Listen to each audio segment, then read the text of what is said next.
ഇപ്പൊ അങ്ങനെ സംസാരം നീണ്ടുപോകുക എന്ന് പറയുമ്പോൾ എല്ലാവർക്കും സമയം വളരെ പ്രധാനമാണ്. എങ്കിലും പറയാൻ പറഞ്ഞതുകൊണ്ട് എം.ടി. സാറിന്റെ ഏറ്റവും ഇഷ്ടപ്പെട്ട കഥകളെക്കാളും എനിക്ക് ഇഷ്ടപ്പെട്ട ഒരു പുസ്തകം കാതികന്റെ മണിപ്പുര എന്ന് പറഞ്ഞൊരു പുസ്തകം. അതില്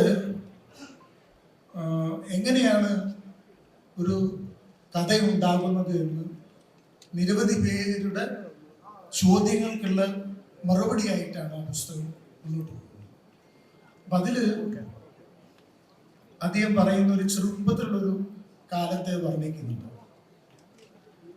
കുടുക്കില്ലാത്ത ട്രൗസറിൽ വാഴനാര് കുടുക്കി നിർത്തി ഓടുന്ന ഒരു കാലം. അങ്ങനെയുള്ള ഒരു പയ്യൻ, അദ്ദേഹം തന്നെയാണ് ആ കുട്ടിക്കാലം. ഏതാണ്ട് അങ്ങനെയുള്ള ഒരു കുട്ടിക്കാലത്ത് തന്നെയാണ് ഞാനൊക്കെ എം.ടി. സാറിനെ അറിയാനും സിനിമകളിലൂടെ കാണാനും ഒക്കെ തുടങ്ങിയത്. അന്നുള്ള ഒരു തീവ്രമായൊരു ആഗ്രഹമായിരുന്നു ഇദ്ദേഹത്തിന്റെ സംഭാഷണങ്ങളൊക്കെ ഉരുവിടുകയാണ്. അപ്പൊ സിനിമകളൊക്കെ കണ്ടു കഴിഞ്ഞാൽ മമ്മൂക്ക പറഞ്ഞാണെങ്കിൽ ലാലേട്ടൻ പറഞ്ഞാണെങ്കിൽ നമ്മളൊക്കെ വീട്ടിൽ വന്നിട്ട് അത് റിപ്പീറ്റ് ചെയ്യും.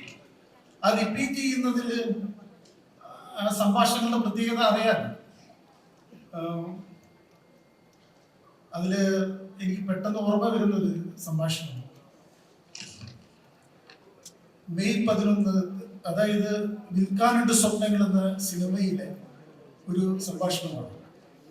നിധികുംഭങ്ങൾ വാരിയെടുക്കാൻ കടൽ കടന്നു ചെന്ന രാജകുമാരന്റെ ഔദ്യോഗിക ജീവിതത്തിലെ ആദ്യത്തെ ദിവസം. മീനച്ചൂട് നിലാവാണെന്നും അമ്പലച്ചിറ ലോകത്തിലെ ഏറ്റവും വലിയ സത്യമാണെന്നും മനസ്സിലാക്കിയ ആദ്യത്തെ ദിവസം.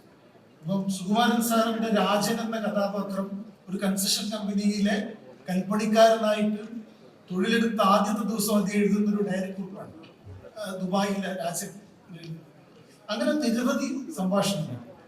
അപ്പൊ അതൊക്കെ റിപ്പീറ്റ് ചെയ്യുമ്പോൾ ഈ വളരെ തീവ്രമായിട്ട് ആഗ്രഹിച്ചു എന്നെങ്കിലും ഒരു ദിവസം ഇദ്ദേഹത്തിന്റെ ഒരു കഥാപാത്രമായിട്ട് ഒരു തിരശ്ശീലയും വെള്ളിത്തിരയും വരണം.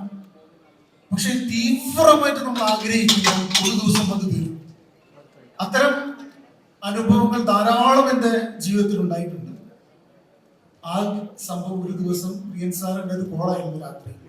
ഹരീഷ്, ഞാനിങ്ങനെ ഒളവും തീരവും ചെയ്യുന്നു, എൻ്റെ കുഞ്ഞാലിയുടെ മുഖം നിന്റേതാണ്, വരണം.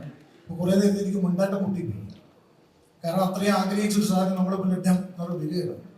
പിന്നെ നേരെ ആ കഥാപാത്രം അന്ന് ചെയ്ത ജോസ് പ്രകാശ് സാറിൻ്റെ മകനെ കണ്ട് അദ്ദേഹത്തെയും കൂട്ടി ആ കല്ലറയിൽ പോയി ഒരു മൗനാനുവാദം വാങ്ങി. അതിനുശേഷം എം.ടി. സാറിന്റെ വീട്ടിലെത്തി അനുഗ്രഹം വാങ്ങി. അങ്ങനെയാണ് അത് തുടങ്ങിയത്.